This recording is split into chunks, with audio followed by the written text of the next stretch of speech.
Ngayon, kung ako naman ang prosecution, ayaw itong tumistigo. Gusto nyo, titistigo para sa inyo. Ayaw nga tumistigo. Pipilitin nyo, di, may inis na sa inyo yan.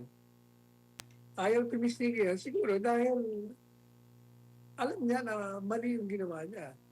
Oh. Pag pinito pa yun sa, binasira na kaso nyo. Kaya kalimutan niya na yung sheriff. Pero Attorney Sal, nakaraan pong linggo ay napag-usapan natin yung sa mga witnesses na kukunin ng House Prosecution Panel. At isa nga dito ay yung sheriff na nabugbog or nasapak ni VP Sara noong 2011. Pero later that day, nung Biyernes, nag-post siya ng kanyang pahayag sa social media at sinabi niya na please do not involve me in any partisan political matters. I have been appointed in the Supreme Court as a Human Resource Management Officer, a second-level position. It is my position ever since to refuse to comment on the incident when I was holding a first-level position, particularly Sheriff 4 of the Regional Trial Court. The media reports are self-explanatory. Kaya lumabas din sa mga pahayagan na Attorney Sal na tumanggi na siya or hindi na siya or tatanggi na siya na maging witness sa impeachment proceeding, Attorney Sal. Ano pong inyong reaction doon sa kanyang pahayag? Unang-una, kahit ayaw niya, kung patawag siya, wala siyang magagawa. Pag hindi siya sumipon doon, contempt siya. Ngayon, kung ako naman ang prosecution, ayaw itong tumistigo. Gusto nyo, titistigo para sa inyo. Ayaw nga tumistigo. Pipilitin nyo, di, may inis na sa inyo yan. Ayaw tumistigo yan, siguro dahil alam niya na mali yung ginawa niya. Oh. Pag pinito pa yun sa, binasira na kaso nyo. Kaya kalimutan niya na yung sheriff. Gaya ng sinabi natin. Yung ginawa ni Inday Sal, taliwas sa paniniwala ng iba. Tama. Wala sa wasto. Sapagkat kung hindi niya ginawa yun, maniwala kayo yung karahasan doon, maraming mamamatay doon. Kasi nga, nandun na yung mga pulis, armado, mambabaril na yun.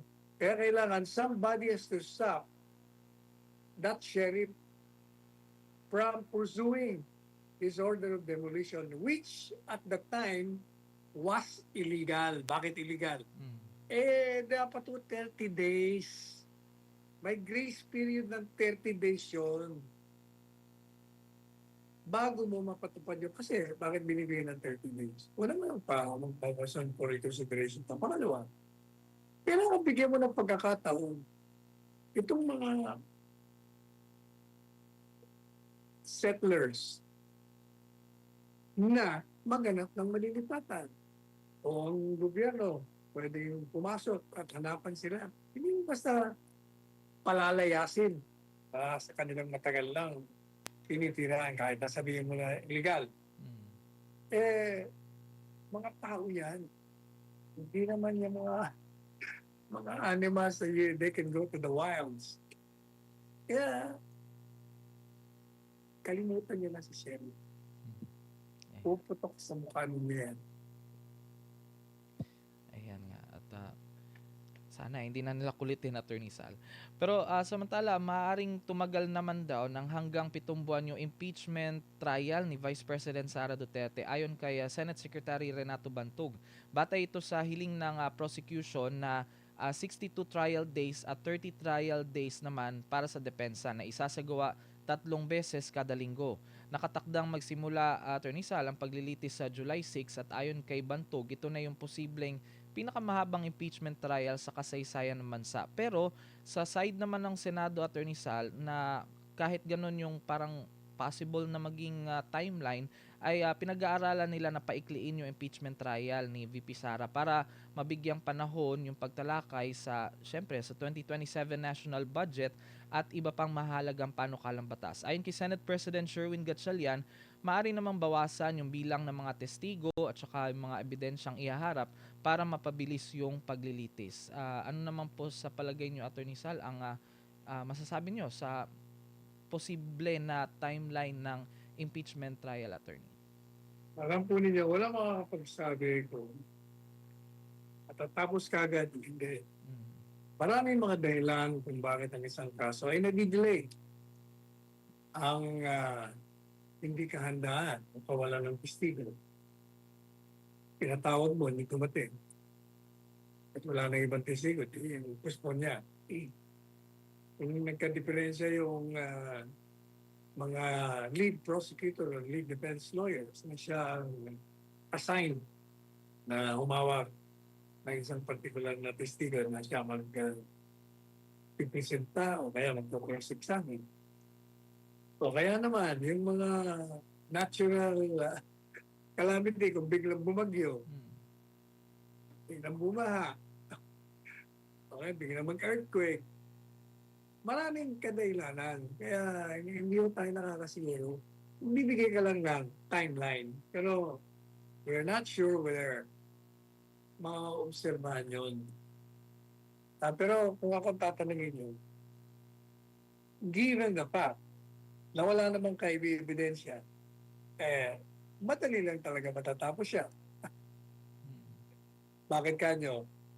O biro nyo, out of 29 witnesses ng prosecution, 25 doon, mga testigo din ng depensa. Alam niyo ba kung anong ibig sabihin nun? Ibig sabihin nun, yung testigo mo ay gagawin testigo rin ng depensa. Ibig sabihin, yung akala mo na makakasira sa depensa ay hindi mangyayari sapagkat kinukuha niya rin na testigo Mm. pabor sa kanila. O paano mo ngayon, paano ka mananalo?